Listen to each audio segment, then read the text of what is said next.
আজকের ক্লাসটিতে পার্টিসিপেট করার জন্য তোমাদের সকলকে আমার তরফ থেকে আরও একবার ধন্যবাদ জানাই। তো আজ আমাদের আলোচনার বিষয় তোমরা বুঝতে পেরেছো। তোমরা যারা ক্লাস 12-এর ওয়েস্ট বেঙ্গল বোর্ডের সংস্কৃত স্টুডেন্টস রয়েছো তাদের জন্য আজকের কিন্তু এই ক্লাসটি অত্যন্ত গুরুত্বপূর্ণ হতে চলেছে।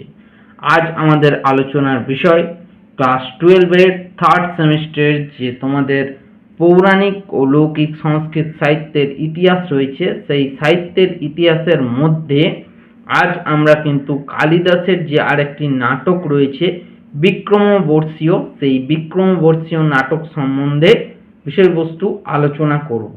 এর আগের ভিডিওতে আমরা কিন্তু মালবিকাগ্নিমিত্রম নাটকটি কিন্তু আলোচনা করেছিলাম।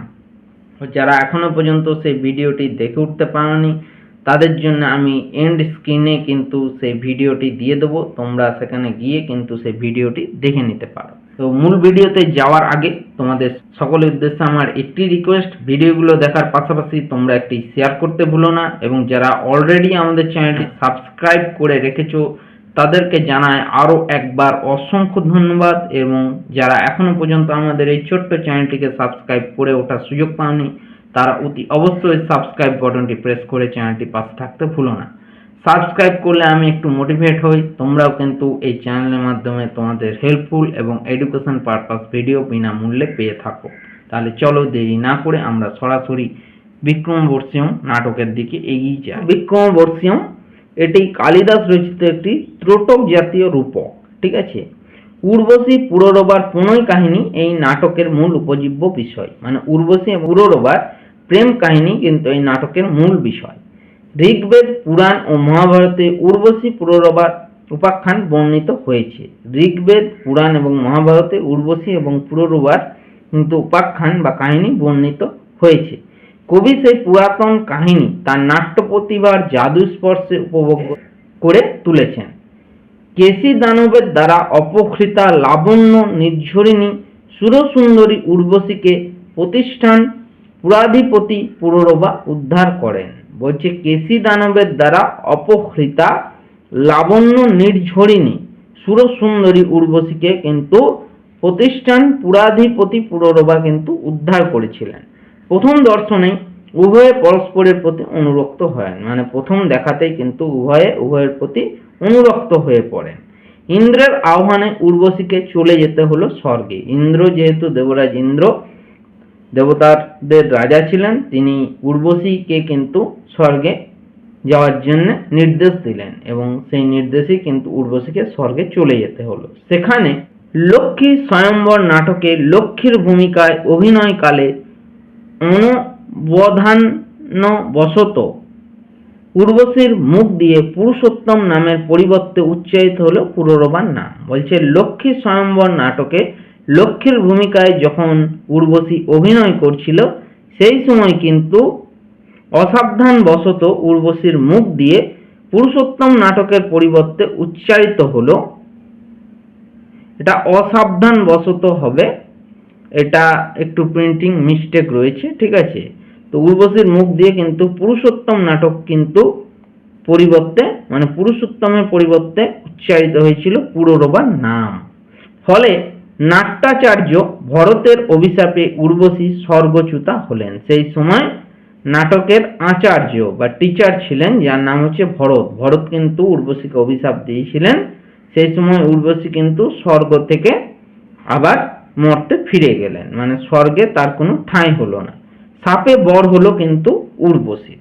উর্বশী মর্তে পুররবার বধূরূপে বাস করতে লাগলেন। তো উর্বশী মর্তে এসে পুররবার বউরূপে কিন্তু বাস করতে লাগলেন। তবে ইন্দ্রের শর্ত ছিল পুররবা উর্বশীর গর্ভজাত সন্তানের মুখদর্শন করলে মর্ত মানবের প্রণয়বন্ধন ছিন্ন করে উর্বশীকে স্বর্গে ফিরে আসতে হবে। কিন্তু দেবরাজ ইন্দ্র একটা আদেশ দিয়েছিলেন যে পুররবা উর্বশীর গর্ভজাত সন্তানের মুখদর্শন করলে, মানে পুররবা এবং উর্বশী গর্ভজাত সন্তানের মুখ দর্শন করলেই কিন্তু মর্ত মানবের প্রণয়বন্ধন, অর্থাৎ পুররবার প্রণয়বন্ধন বা প্রেমবন্ধন বিচ্ছিন্ন করে কিন্তু উর্বশীকে আবার স্বর্গে ফিরে যেতে হবে।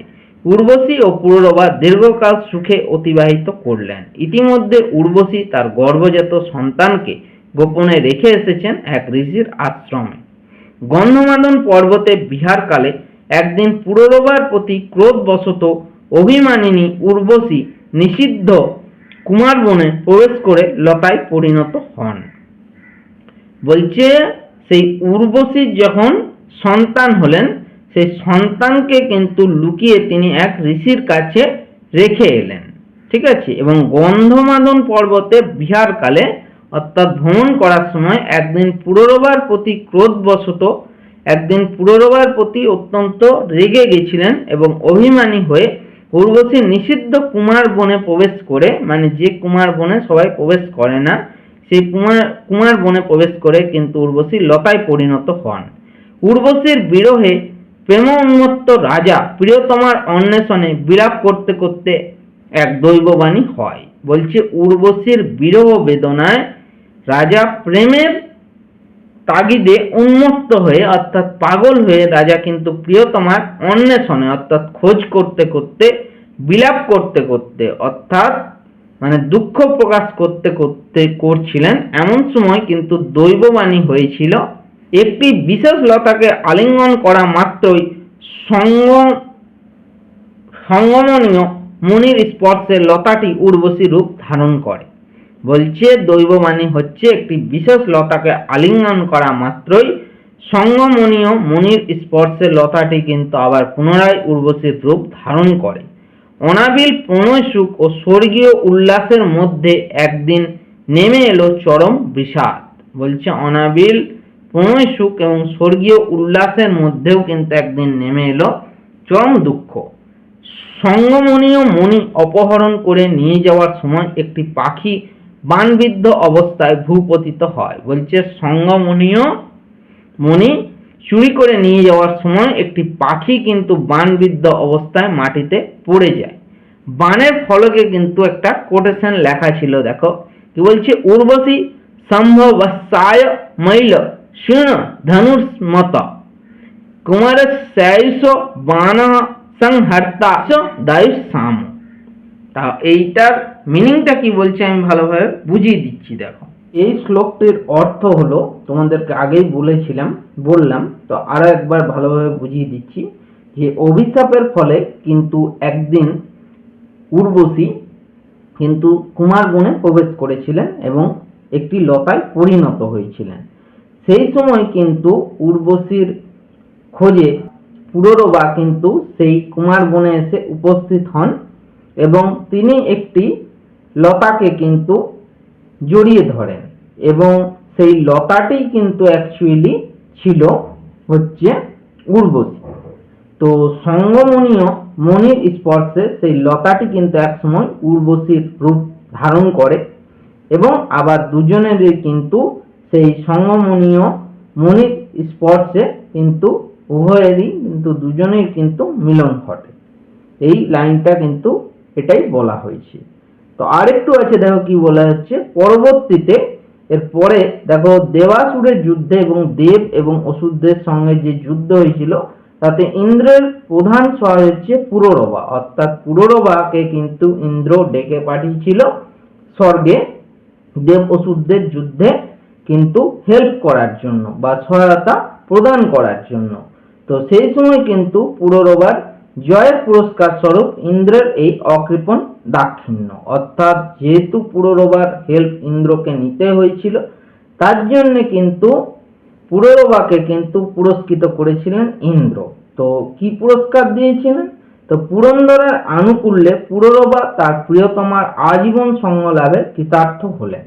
তো লাস্টে দেবরাজ ইন্দ্র বললেন যে পুরুরবা এবং উর্বশী কিন্তু দুজনেই কিন্তু আবার যেন সঙ্গ লাভ করেন, অর্থাৎ দুজন দুজনের সঙ্গে কিন্তু প্রিয়তমা রূপে এবং স্বামী স্ত্রী রূপে কিন্তু তারপর থেকে বসবাস করতে লাগলেন।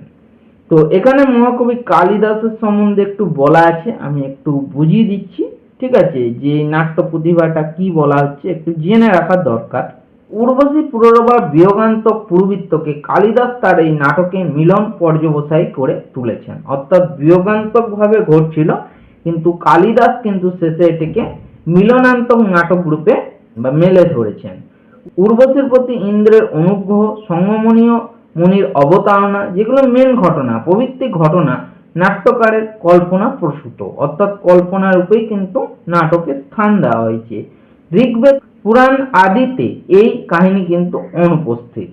নায়ক পুরুরবাকে নাট্যকার বীর রূপে, আদর্শ প্রেমিক রূপে এবং পুত্রবৎসল পিতা রূপে চিত্রিত করেছেন এখানে মহাকবি কালিদাস। রাজার প্রেমের গভীরতা ছিল বলেই তার জন্য স্বর্গবিহারিণী উর্বশী স্বর্গের মায়া কাটিয়ে মর্ত মানবের প্রেমে বাঁধা পড়েছিলেন। তবে প্রতিনায়িকা ঔসি নরীর কাছে নায়িকা হিসেবে উর্বশী যেন কিছুটা নিষ্প্রভ। চতুর্থ অঙ্কে উর্বশীর বিরহে প্রেম উন্মত্ত পুরুরবার মর্মস্পর্শী বিলাপ সকলের কিন্তু এটাকে মেনে নেয় বা সকলের হৃদয়কে স্পর্শ করে যাওয়ার মতো একটা কিন্তু লেখা বা একটা নাটক। অরণ্যের বৃক্ষলতা, পশু পাখি যেন তার প্রেমিক দৃষ্টিতে উর্বশী রূপে প্রতিভাত। গীতিকাব্যের চমৎকারিতায় ও হৃদয় ভাবের ঐকান্তিকতায় চতুর্থ অঙ্কটি পৃথিবীর যে কোনো সাহিত্যের অমূল্য সম্পদ। তো এই বিক্রমবর্ষীয় নাটকের মধ্যেও কিন্তু অনেকগুলো অঙ্ক আছে, তো তোমাদের এতটা ডিটেলসে জানার দরকার নেই, তো একসঙ্গে কিছুটা দেওয়া আছে, পুরো ঘটনাটি আমি তোমাদের বলে দিলাম। তো মালবিকাগ্নি মিত্র কালিদাসের যে প্রেম ভাবনার সূচনা বিক্রমবর্ষীয়তে, তার ক্রমিক বিকাশ, অভিজ্ঞান শকুন্তলমে তার মঙ্গল মাধুর্যে উত্তরণ। ঠিক আছে, এই জিনিসটা কালিদাসের সম্বন্ধে বলে দিলাম, তোমরা বুঝতে পারলে। এখানেই তোমাদের এই ক্লাসটি সমাপ্ত হলো। ভিডিওটি এতক্ষণ ধৈর্য ধরে দেখার জন্য তোমাদের সকলকে আমার তরফ থেকে আরো একবার অসংখ্য ধন্যবাদ জানাই।